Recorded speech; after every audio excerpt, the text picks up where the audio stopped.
जादुई सांप का वरदान और विशाल पंखों वाले शेर का पुनर्जन्म। जंगल में अचानक एक शेर महाराज की लाश मिलती है। ये देख सारे जंगल के जानवर मातम मनाने लगते हैं। सारे जानवर शेर राजा की मौत से बड़े ही दुखी थे। कुछ दिन बीत जाते हैं कि एक दिन जंगल के एक कोने में एक जादुई सांप जिसका नाम नागराज था, वो अपनी गुफा में ध्यान मग्न बैठे थे।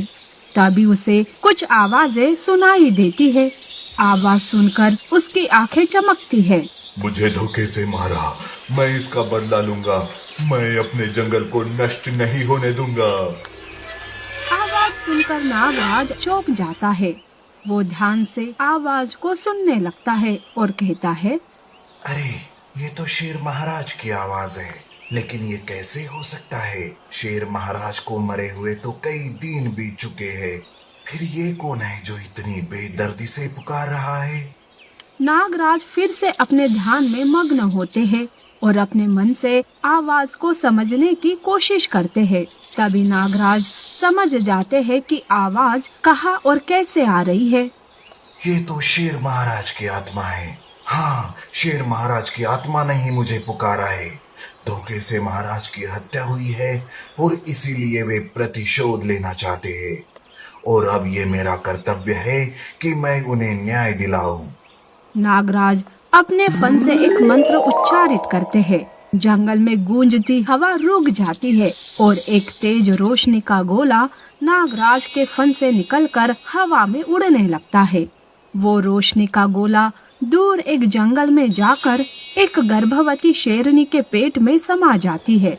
वो शेरनी दर्द से चिल्ला उठती है, हे भगवान, हे भगवान, ये कैसा दर्द है और ये कैसी रोशनी थी जो मेरे पेट में समा गई। हे भगवान, मेरे बच्चे की रक्षा करना।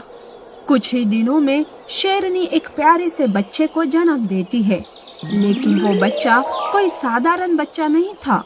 वो तेजी से बढ़ रहा था। उसकी बड़े होने की तेजी को देखकर शेरनी कहती है, कमाल है, मेरा सिम्बा इतनी तेजी से कैसे बड़ा हो रहा है? आखिर ये कैसा चमत्कार है? ऐसा लग रहा है कि जैसे इसे जल्दी से बड़ा होकर कोई अधूरा काम पूरा करना है। रोज अपने बच्चे को देखकर शेरनी को अब आदत हो चुकी थी। ऐसे ही कुछ दिन बीत जाते हैं और अब शेरनी का बच्चा एक बड़ा और साहसी शेर में बदल चुका था।